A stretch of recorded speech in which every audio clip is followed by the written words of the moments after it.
Hello and welcome to my presentation for Discipline and Autonomy module. I will discuss two projects completed in this module, reflecting on what I've done and learned during the weekly session. In this module, I explore typography using text from Designing Ways of Knowing, a guidebook written by Dana Abdullah. Let's start with the first week. We were tasked with creating a poster focusing on layout, kerning, and leading using Adobe InDesign. I initially chose this text because I wanted to highlight the design on the end symbol. After the workshop, I researched Swiss grid, hoping that learning this method would help improve my layout design. This method uses grids to organize text and images for good composition, emphasizing beauty through simplicity and order, and often with a preference for symmetrical designs. Using the grid, I created a poster emphasizing the phrase "no magic" and experimented with 3 different placements to explore various compositions and appearances. Moving on to the second week, the workshop focused on hand-on typography using conventional and unconventional tools. I brought a 0.3 pen as a conventional tool and a sponge, toothbrush, chopsticks as unconventional tools. I regret bringing the 0.3 pen because it was too thin for writing. However, the sponge allowed me to create bold, textured letters, which was exciting because each tool produced unique effects on paper. I researched hand-drawn typography and found the experience memorable and authentic. This method enables the creation of custom letters with unique shapes and texture, unlike standard digital typography. I also learned about a practitioner who views sketching as a method of thinking and believes ideation starts with play and experimentation. This inspired me to experiment further with the sponge. During the workshop, I initially wrote by rubbing the sponge on the paper. Later, I tried dabbing the sponge to form letters, which created an interesting ragged and faded texture. This week, we also had a tour of the KSA workshop. Although it was very brief, it was very refreshing and inspiring to see the student works display in the workshop. In the third week, we created concrete poetry using typewriters. I began with experimentation to familiarize myself with the typewriter, but it was challenging as the typewriter got jammed frequently. Researching on concrete poetry, I discovered that it often manipulates words and prioritizes the arrangement of text to convey meaning over its verbal significance. I also studied typewriters to deepen my understanding.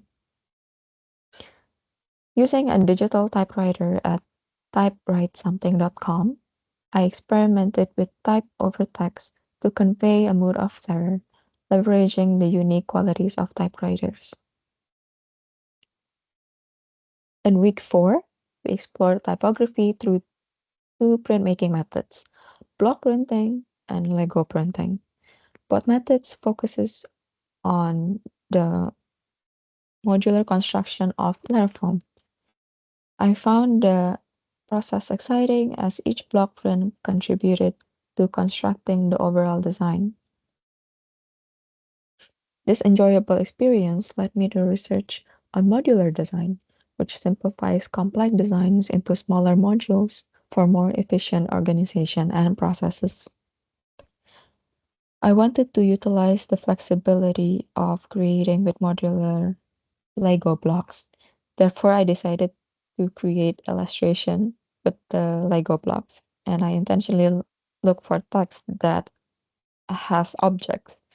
Thus found the word pyramid, and I chose that one.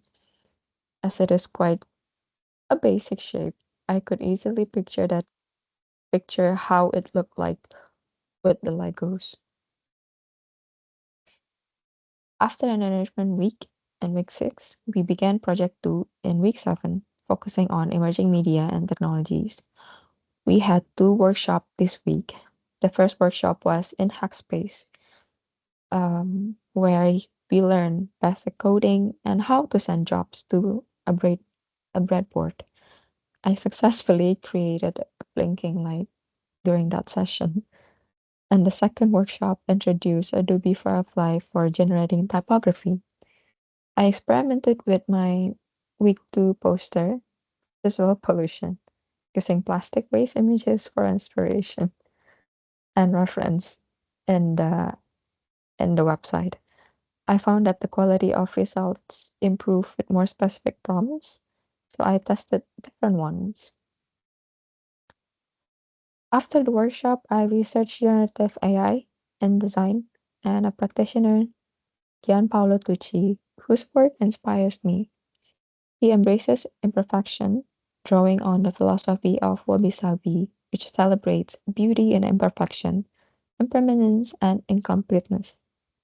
Inspired by this, I used AI to generate letters resembling natural materials, leveraging its ability to create realistic textures. In week 8, we had an induction session for the immersive lab where we learn how to use the space and book workshops in the future. In the afternoon, we attended a creative coding workshop. This was an eye-opening experience as I had never worked with code before. We learned how to generate code using ChatGPT and create interactive typography with animations. While ChatGPT made generating results easier, incorrect prompts sometimes led to errors or blank web pages. Researching creative coding, I learned that it uses computer code as a language. The results often differ from the instructions, offering unexpected outcomes and new ideas. The focus of creative coding is an expression rather than functionality.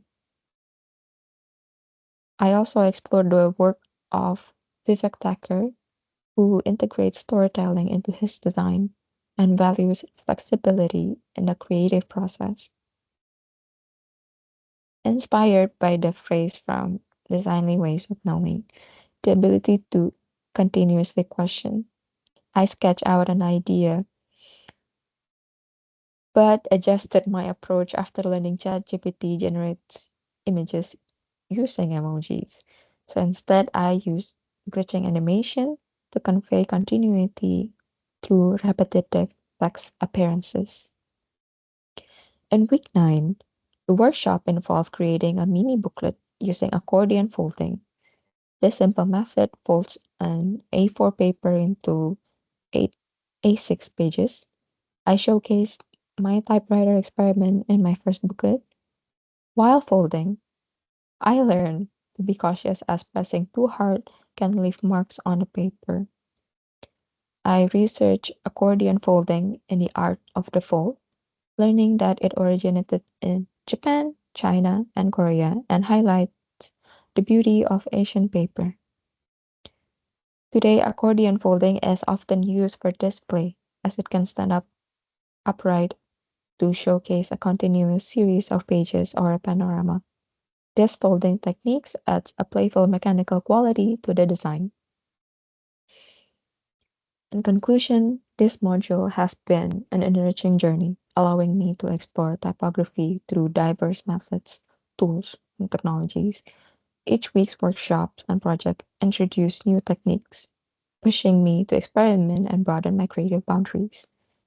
Most importantly, these experiences have taught me that are not just about the final outcome, but the iterative processes of discovery, experimentation, and continuous questioning. Thank you for your attention, and I hope you found this presentation very insightful. I'm happy to answer any questions if you have. Thank you.